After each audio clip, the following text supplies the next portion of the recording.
Comércio em Valadares aposta em vendas antecipadas dos ovos de chocolate. Caixa aumenta em 14% o crédito para o financiamento da casa própria.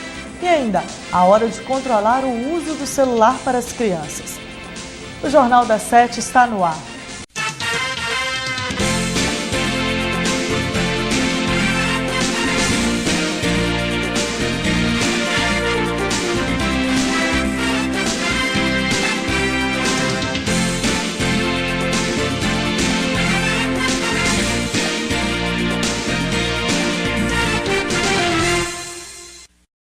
Boa noite. Com a superlotação de 60%, o sistema prisional mineiro deve ser ampliado até 2015. Atualmente, 50.640 detentos estão encarcerados nas 143 unidades que deveriam abrigar no máximo 31.529. O governo lançou essa semana a segunda etapa de um projeto de humanização dos presídios que prevê a construção de 8 espaços. Vão ser criadas mais de 3.000 vagas. Editais para a contratação de empresas responsáveis pelas construções serão publicadas nos próximos dias, segundo informou a Secretaria de Estado de Defesa Social, SEDES. Cerca de 144 milhões serão gastos. Os recursos são do Governo de Minas e do Ministério da Justiça. Agora vamos falar de saúde. Você sabe o que é uma doença autoimune? Ela acontece quando o sistema imunológico ataca e destrói os tecidos e órgãos saudáveis do nosso corpo. Mais de 80 tipos já foram catalogados pela medicina.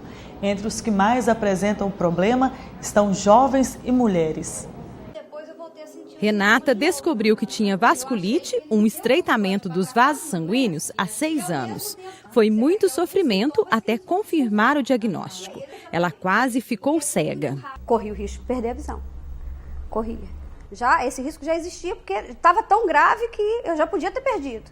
Hoje, grávida de 6 meses, faz tratamento com corticoide e a doença está estabilizada. Porque você controla a imunidade e você fica bem, mas eu queria engravidar. Então, eu tinha que primeiro estabilizar a doença para que depois eu pudesse ter filho. Entre as doenças autoimunes mais comuns estão lúpus, esclerose múltipla, o diabetes tipo 1 e ainda o vitiligo e a artrite reumatoide. A doença autoimune é quando o sistema imunológico, que é o sistema que defende o corpo, ele começa a funcionar mal. E ataca o próprio organismo, destrói o próprio organismo. Segundo os médicos, são mais de 80 tipos, todos com cura desconhecida, apenas controle. As doenças autoimunes atingem principalmente mulheres jovens e o problema pode acometer qualquer parte do corpo. Parece que nos jovens o sistema imunológico ele é mais forte, ele está mais ativo, então a doença vem mais forte. Além disso, as mulheres, a questão do hormonal influencia em muitas doenças autoimunes. Os sinais podem começar cedo, como no caso da esclerose múltipla, doença inflamatória que compromete a transmissão de comandos do cérebro a várias partes do corpo. Desde a infância, Maria Luísa apresentava sintomas, mas o diagnóstico só veio há 16 anos. Mesmo os meus pais cuidando e fazendo todo esse trabalho de me levar nos médicos e tudo para ver o que era, naquela época, 40 anos atrás, não tinha como fazer um diagnóstico desse. Para a aposentada, que já venceu também um câncer, lidar com a esclerose múltipla é um desafio diário. Depende de muita força de vontade para barrar o avanço da doença. Quero lutar e o que eu puder falar disso para as pessoas, para que elas não se entreguem à doença, a nenhum diagnóstico, seja ele qual for, eu vou falar. Daqui a pouco, o comércio aposta em vendas antecipadas de ovos de chocolate. Os detalhes no próximo bloco.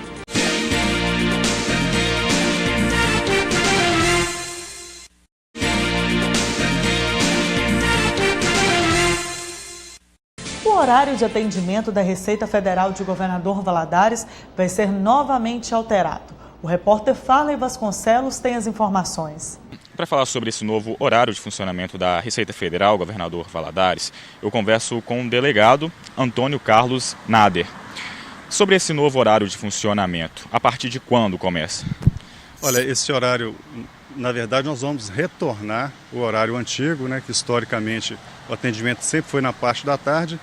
E desde final de setembro do ano passado, nós adotamos emergencialmente esse atendimento pela manhã, de 7 às 13 horas, por conta de uma questão de climatização, né? Nós estávamos com um problema de climatização, felizmente conseguimos solucioná-lo e entendemos que já estava na hora de retornarmos para o horário da tarde, então de 13 às 17 horas.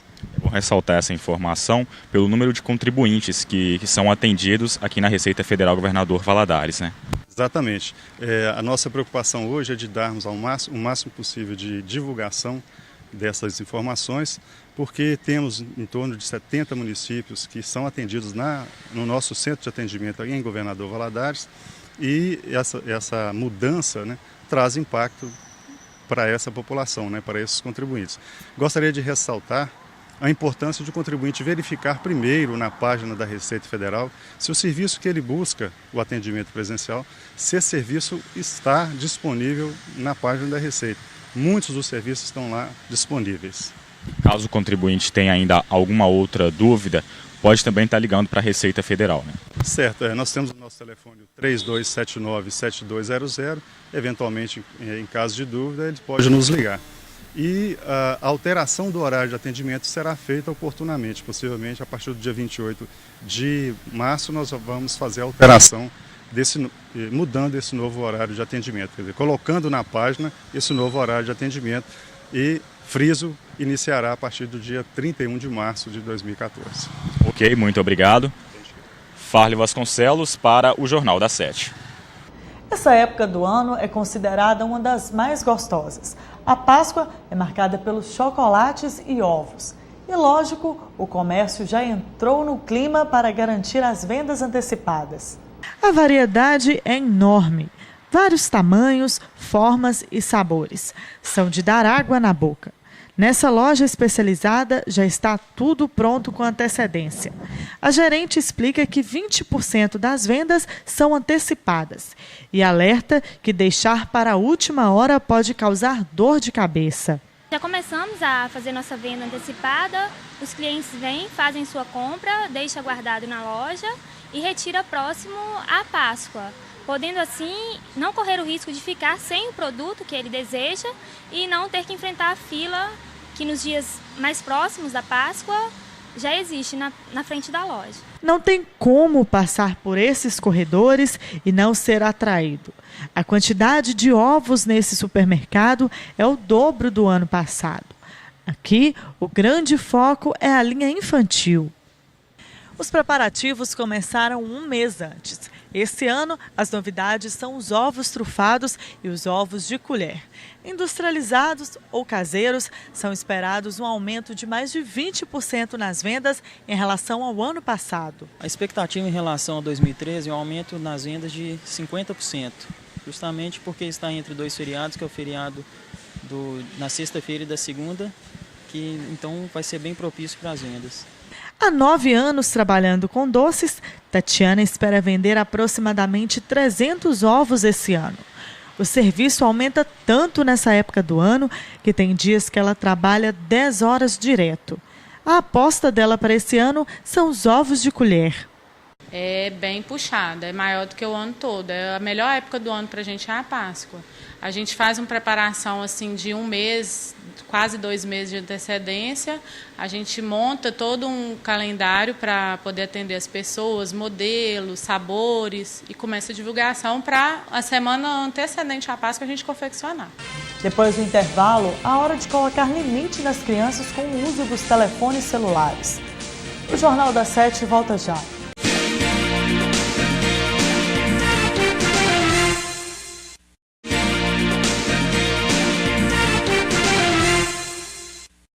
A Caixa Econômica Federal espera alcançar 154 bilhões em concessões de crédito imobiliário este ano.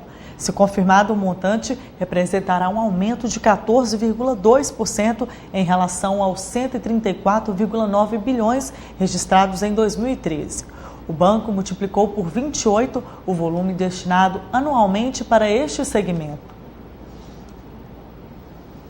As crianças estão cada vez mais vidradas aos telefones celulares. É o que revela uma pesquisa do IBGE. Seja em casa ou nas escolas, o aparelho se tornou um objeto indispensável pela meninada. Mas para os especialistas é preciso colocar limites.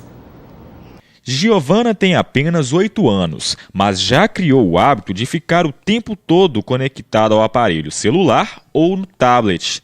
A mãe diz ficar atenta para saber o que a filha acessa durante o dia e o tempo todo passa orientações sobre o uso do aparelho. De acordo com as tarefas do dia a dia dela, eu não gosto de estipular X tempo, X momento. Eu deixo para ela decidir. Quando ela extrapola, eu acho que na hora que eu entro em ação, né? Sem ser muito taxativa, com certeza. Segundo dados do IBGE, mais de 7 milhões de crianças com idade entre 10 e 14 anos têm hoje telefones celulares no Brasil. Em apenas 2 anos, de 2009 a 2011, houve um crescimento de 13% no número de crianças nessa faixa etária conectadas a esses aparelhos. Nessa sala de aula, a maioria dos alunos tem e trazem o celular. As mãos levantadas indicam essa realidade de hoje. Os alunos recebem a orientação de não utilizar o aparelho durante a sala de aula. A escola não ignora a presença da tecnologia e nem a considera como um mal, desde que os alunos saibam adequar o uso do aparelho aos lugares devidos. Dentro da sala de aula, o aluno não deve fazer uso do aparelho, ele deve guardá-lo. Se ele desobedecer a norma, ele tem o celular recolhido, mas o professor não toma o celular do aluno. Ele é instruído a entregar o celular e os pais é que virão à escola buscar o aparelho. Isabela tem 13 anos e já trocou de aparelho 5 vezes. Durante a aula, ela aproveita para passar mensagens. E quando o celular fica em casa, a aula costuma não ser a mesma. Eu não resisto trazer. Eu fico, sei lá, parece que está faltando alguma coisa para mexer. Aí eu fico inquieta. Já aqui nessa escola tem outra Isabela ligada ao que acontece no mundo virtual. A menina de 12 anos não desgruda do aparelho um só instante. É bem difícil, porque sempre no recreio a gente sempre mexe, porque precisa, né? De acordo com essa psicóloga, a utilização do celular é uma atividade lúdica, ou seja, prazerosa para as crianças e adolescentes.